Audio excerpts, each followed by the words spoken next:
Um, okay, so the first question, how did you guys start Vaaiu, and like what was your like original like goal for the company? Like what did you first guys what was the first thing you wanted to do? Okay, so Vaaiu's history is a bit tricky. So I wanted to ask you something first. What's the name of the organization you are working with? Tulane? Yeah. Oh no, that's the university I go to. I work for Latina Republic. It's a nonprofit. Basically, we take different stories about Latin America and publish them in English for the English audiences. And I work mainly on like business and like entrepreneurship stories. Okay, perfect. If you can send me like a link or something so I can look more into it Yeah, after one. the interview, that If would you be have any great. like social media handles, we can tag you once the story is published. Yeah. We're in any uh, social media social media platform except Twitter. Perfect. Well, not all of them, but like the main ones. Yeah. So, Vice history. Well, Vice story is a bit unusual. Maybe it's not as unusual as I think. So the company was started by two other girls in 2013, and they were trying to make something Mexican and working with craftsmanships. No, well, artisans in different textiles. So they found that the textile that we use, Rebozo, was very was more and more a forgotten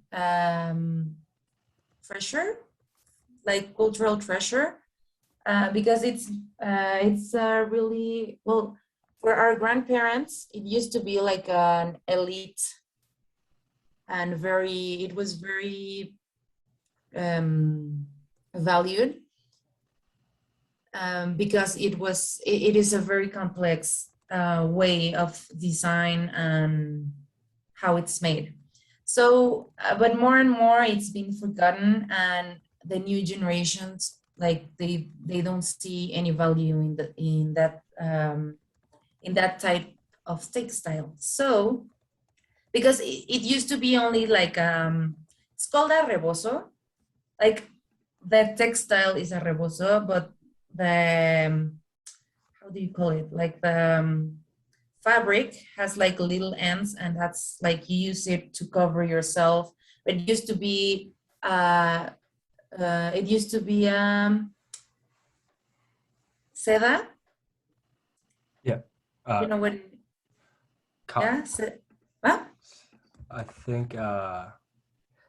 I forgot. Like this really fancy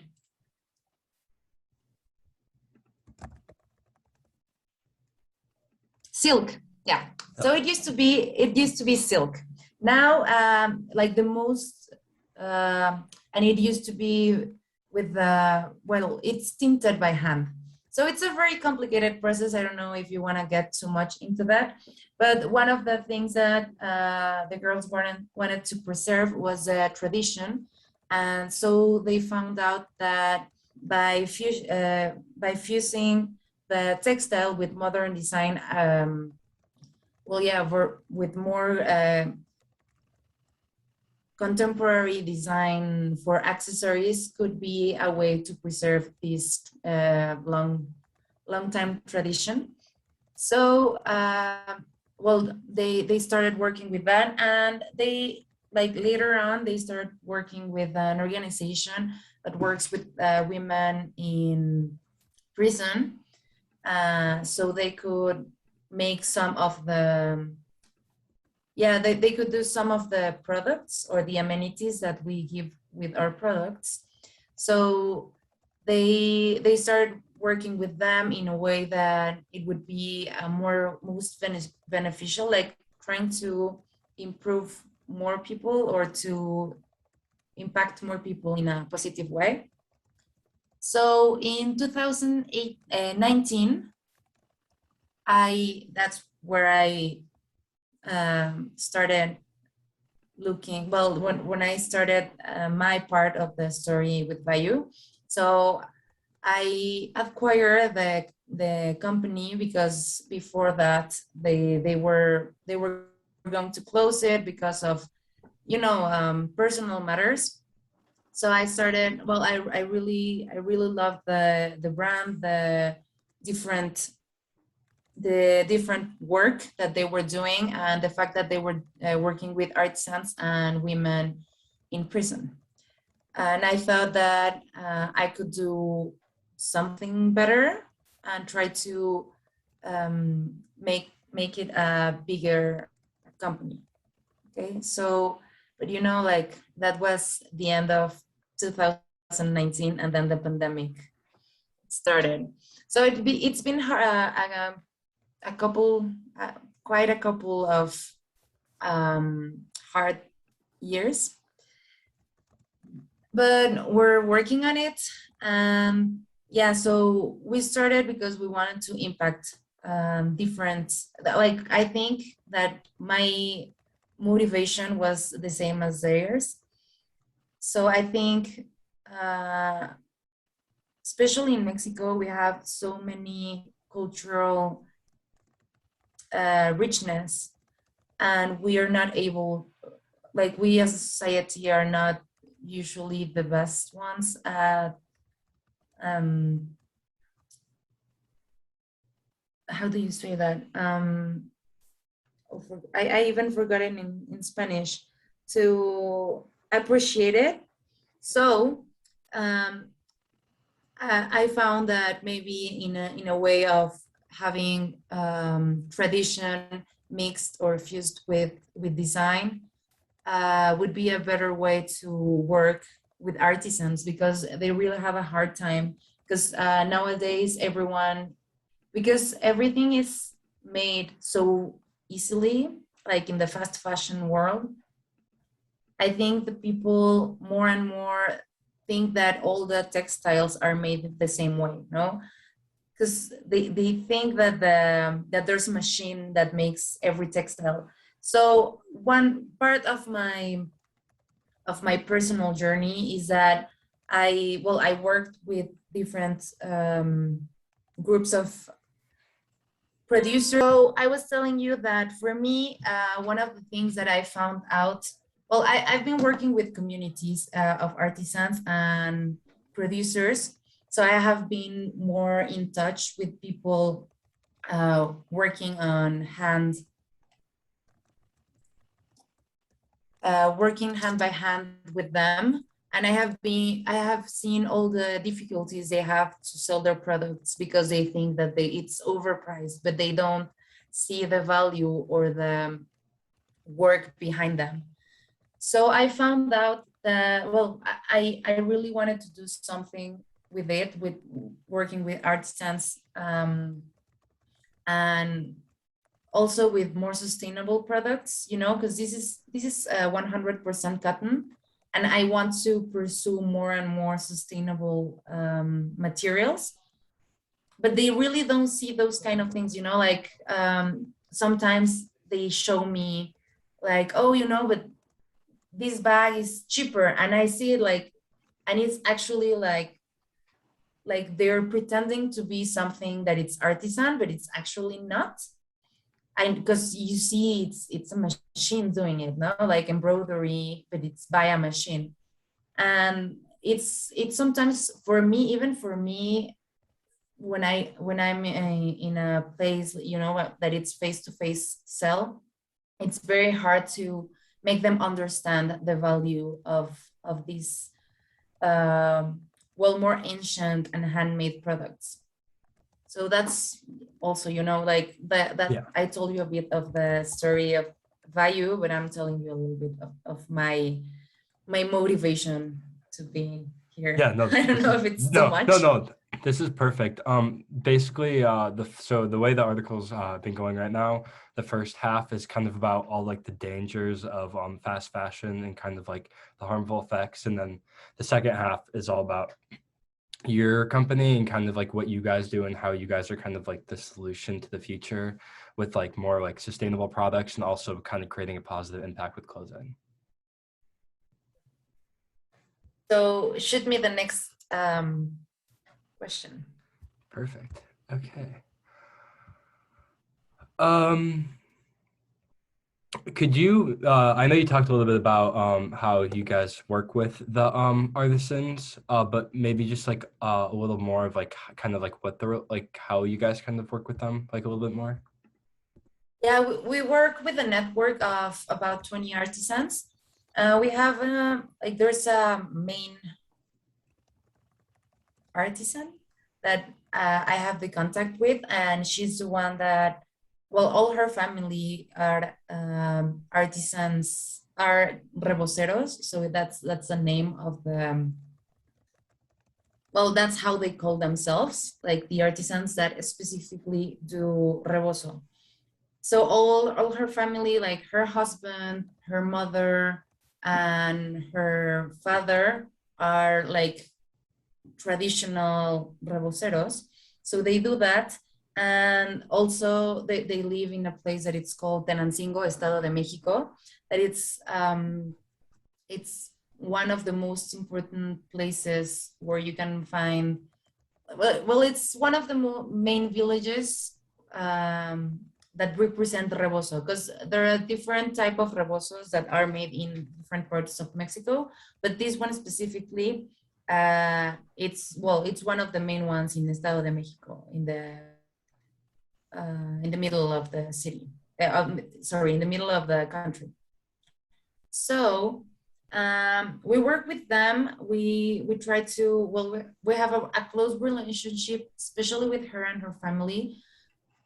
But she's the one that works with other artisans, like, so if I ask her for something specifically, she will go with the people that she works with and see who can help her deliver anything. So she works with how I told you, she works with a network, but she's the one that was like the main person for them to find somewhere to sell their products.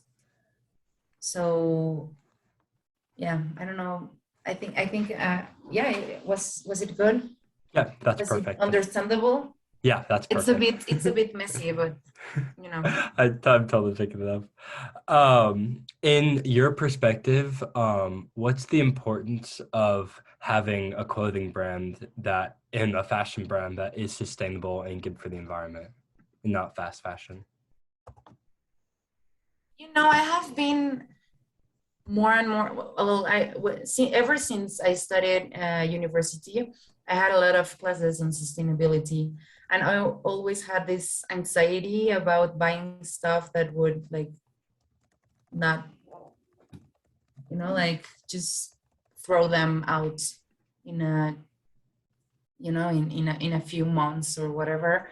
And I think my family, especially my dad, we always find or try to find something that works for a long time instead of buying all the time. So I think I have been looking forward to do and to buy, like all the time you're trying to buy something more sustainable and something that it's at least that at least does some good for someone too, so for me, like I'm a huge believer that sustainability and social development are like they have to work together, because like without society, well, without sustainability there's no people left, and without people, like we couldn't, like the most people that, well, the ones that are the most affected by climate change and all the problems about sustainability, are the people, are the society, and usually, or especially the less fortunate ones. So I think that by having or trying to have a brand that has like this fashion, how do you say that, like, yeah, we're working with a fashion brand.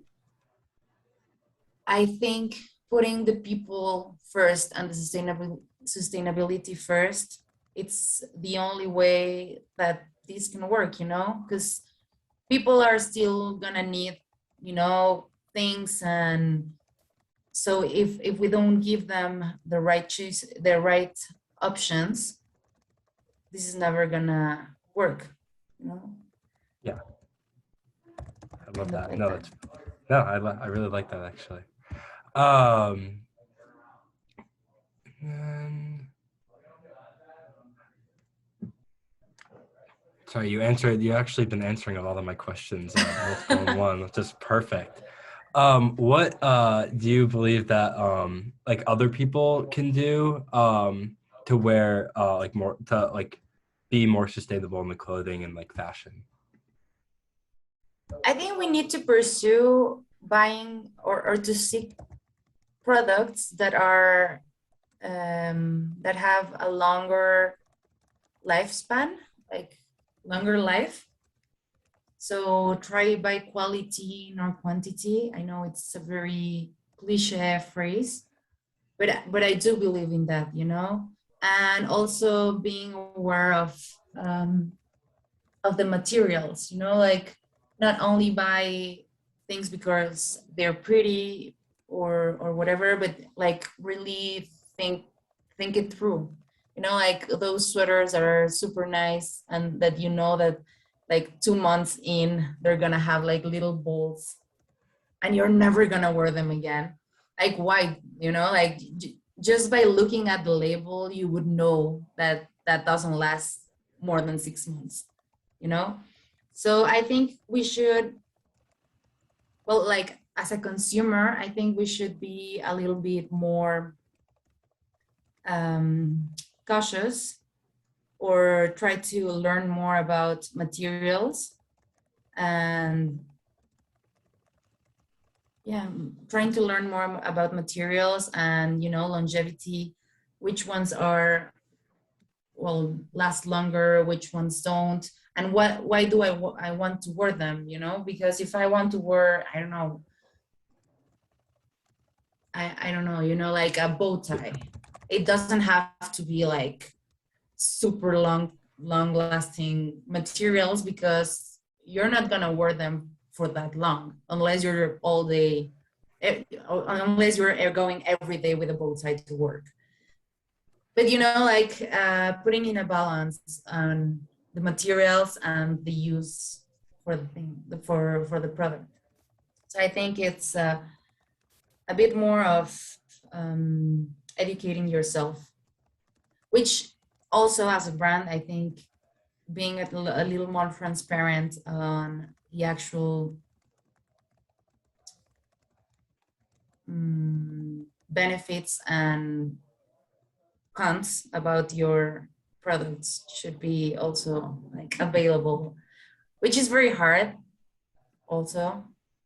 Even me as speaking about my products, I think it's hard, because you don't want to be, you're always thinking that you could do best, you can do better. But like really with this pandemic, we're trying our best to survive. Of course. And then what are I guess the like future plans for your company? What do you hope to be do over the next couple months and even next year? Well, I'm actually, it's been quite a rough past months, but I think not I think, the plans is to associate with someone else because it's a very heavy burden to be, well, it's not a burden, but like a heavy weight to only depend on one person, which is me right now. and to try to look forward to open business in the US and Canada.